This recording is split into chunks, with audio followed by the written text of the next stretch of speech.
Olá, meu nome é Renata Nakano, eu sou idealizadora e diretora-geral do Clube de Leitura Quindim. Hoje eu vim trazer a parte 2 do vídeo Como Ler com o Bebê. Se você ainda não viu a parte 1, eu vou deixar aqui o link na descrição para você conferir.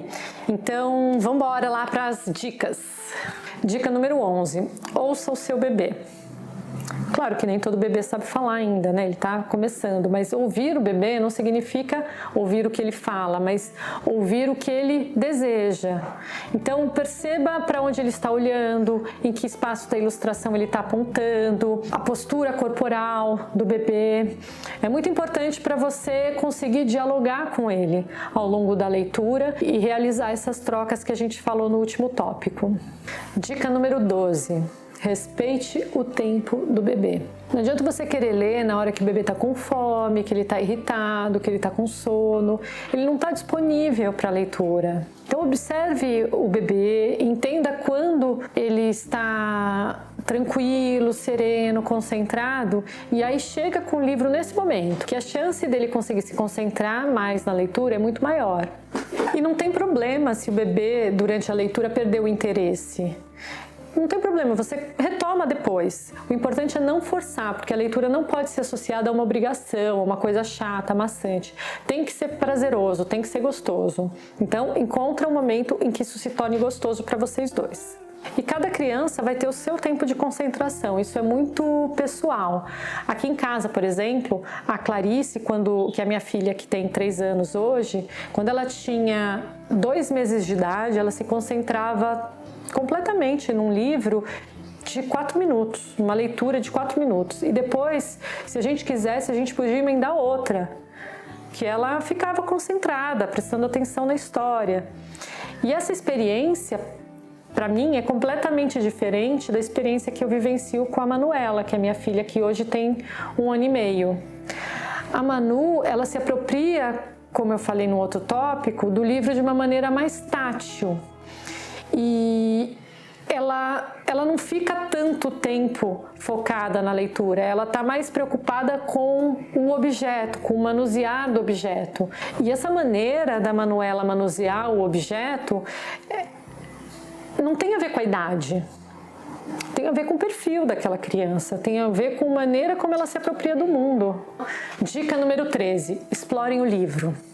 Então a Manuela, por exemplo, ela nem sempre quer ler o livro inteiro, às vezes ela quer ler só um ponto do livro, pulando algumas páginas, indo para outro ponto e tá tudo bem. Às vezes ela quer ler ele de maneira linear. Já a Clarice, por exemplo, ela está interessadíssima agora num livro chamado Todas as Pessoas Contam, que a gente mandou pelo Clube Quindim, um livro maravilhoso, em que tem uma série de narrativas, de histórias que vão sendo contadas paralelamente na ilustração. E é muito difícil, porque a cada virar de páginas se somam novas histórias àquela narrativa. E aí chega um momento que você não consegue acompanhar todas aquelas histórias, que são muito amplas. E isso é muito interessante, porque é um livro que cada vez que você pega, você vai ler ele de uma maneira diferente, vai captar outras coisas que você não tinha visto. Então a gente já leu esse livro umas 50 vezes, e aí chega na hora de dormir e eu pergunto para Clarice, que livro que ela quer ler? Todas as pessoas contam, né? É um momento, por exemplo, que eu digo, tá, tudo bem, só que a gente vai ler hoje 5 páginas, tudo bem? Toda vez que a gente pega isso, a gente consegue mergulhar um pouquinho mais nessas 5 páginas e explorar coisas que a gente não veria se a gente lesse de maneira mais rápida. Então você não precisa ter essa obrigação de ler o livro todo. Se a criança quiser ler só um pedaço, ou mesmo você só tiver disponibilidade para ler um pedaço, não tem problema, vocês leem esse pedaço e outro dia vocês continuam. Você lê um romance de uma vez? Não, né? A gente lê conforme a nossa disponibilidade naquele momento. Então, é a mesma coisa. Livro infantil não precisa ser lido todo de uma vez. Dica número 14. Conversem. Tudo bem, o bebê ele ainda não necessariamente ele fala, mas traga os temas, os personagens, o ambiente daquela leitura para o cotidiano de vocês. Então, um exemplo, o Jacaré Não, que é um livro que a gente adora e que conta o cotidiano de uma menina. Então todo dia ela acorda, vai arrumar a mochila e aí coloca na mochila um agasalho, o estojo, a escova de dente e um jacaré. Jacaré? Jacaré não! Então ele vai brincando com essa coisa do jacaré ao longo de diversos momentos de um cotidiano de uma criança. E a gente começou a fazer isso aqui em casa. Então hoje, o que tem do almoço hoje? Tem arroz, tem feijão, tem abóbora, tem ovo, tem jacaré. Jacaré? Jacaré não! Jacaré não é comida, jacaré é bicho.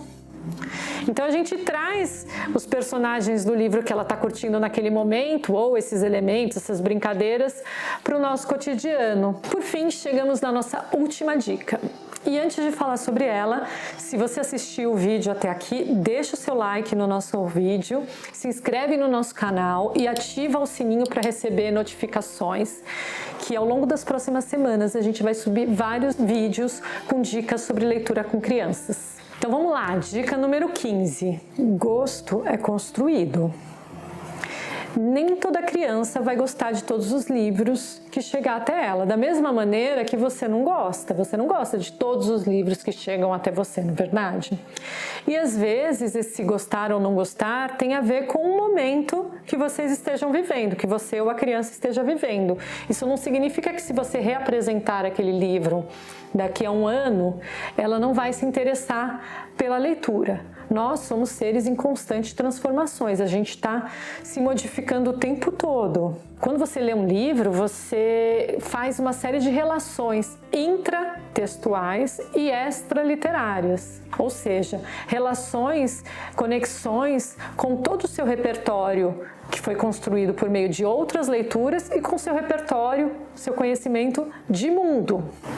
E nesse sentido, gente, é muito importante a gente apresentar a bibliodiversidade. A gente bate muito nessa tecla no Quindim da importância de oferecer livros novos, com diferentes estilos, histórias, estéticas, com medo do bebê não gostar ou por ser algo diferente do que ele está acostumado. É importante a gente trazer o diferente. É importante porque esse repertório vai se ampliando. Então, a criança só gosta daquele desenho? Talvez porque ela só tem acesso àquele desenho. Então vamos ir mostrando outros para ela ir ampliando o seu repertório. Isso é super importante, gente. E isso tem inclusive a ver com a curadoria do Quindim. É por isso que a nossa curadoria é tão plural. A gente tem pessoas de diferentes regiões do país, diferentes origens, diferentes profissões, diferentes lugares de fala, porque esses curadores diferentes vão apresentar obras diferentes, obras distintas, para que a gente consiga sair um pouquinho da nossa bolha e enxergar um mundo um pouco mais amplo. Lembrando que a literatura é extremamente potente no desenvolvimento da empatia. Então vamos aproveitar essa riqueza da nossa literatura infantil e oferecer um catálogo bem amplo de obras para elas. Então é isso, gente. Espero que vocês tenham gostado do vídeo. Muito obrigada por assistir até aqui. E se gostou das dicas ou experimentou elas com seus pequenos, deixa aqui nos comentários que eu vou adorar ver. Também, se quiser deixar uma sugestão para os próximos vídeos, pode comentar também, que eu tô lendo sempre as mensagens de vocês, tá bom? E se você quiser conhecer um pouquinho mais sobre o projeto, modéstia à parte, é maravilhoso, a gente já impactou mais de 12 mil crianças pelo Brasil todo. Eu deixo aqui o site do Clube de Leitura Quindim, acessem, conheçam. É um projeto muito bacana de disseminação e de formação para a leitura da criança. Muito obrigada e até a próxima leitura.